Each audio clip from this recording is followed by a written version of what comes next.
Madam, మీరు కూడా వాళ్ళలాగా నవ్వుతారేంటి? బొమ్మ చూడగానే నవ్వొచ్చింది. అయినా ఇది కూడా అలాగే ఉంటుంది కదా. మేడం, మీరు కాలేజీకి హెడ్ అయ్యుండి పిల్లలు ఇలాంటి పిచ్చి పనులు చేస్తే తప్పని చెప్పాల్సింది పోయి వాళ్ళతో పాటు మీరు కూడా ఇలా నవ్వితే వాళ్ళు ఇంకా రెచ్చిపోతారు. సర్లే, టైం దొరికితే ఓ నీతులు చెప్పడానికి రెడీగా ఉంటావు. ఆయన ఇంత చిన్న విషయానికి ఎందుకింత గొడవ?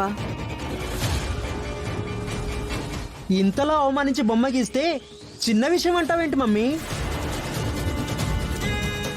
ఈ పని చేసిన వాళ్ళని ఖచ్చితంగా పనిష్ చేయాలి. అవును, ఖచ్చితంగా వాళ్ళకి బుద్ధి చెప్పాల్సిందే. ఓకే, సరే. నువ్వు చెప్పినట్టే ఈ పని చేసిన వాళ్ళని పనిష్ చేద్దాం. కానీ వాళ్ళెవరో చెప్పు.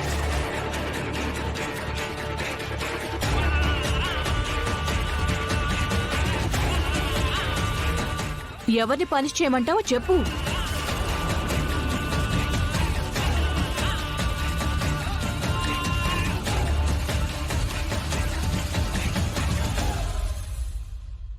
మాట్లాడవేంటి? ఖచ్చితంగా ఇక్కడున్న వాళ్ళే ఎవరో ఈ పని చేశారు. బావుంది. అంటే వాళ్ళెవరో నీకు తెలీదు.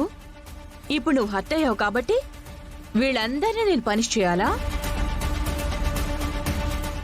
చెప్పు, ఎవరు చేశారో తెలిస్తే చెప్పు. మేడం ఖచ్చితంగా వాళ్ళని పనిష్ చేస్తారు. ఎవరు చేశారో కనిపెట్టలేననుకోకండి.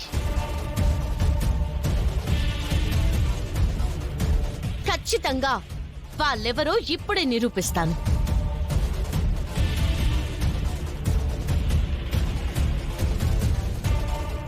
మేడం, నేను నిరూపిస్తే వాళ్ళకి ఖచ్చితంగా పనిష్మెంట్ ఇస్తారా?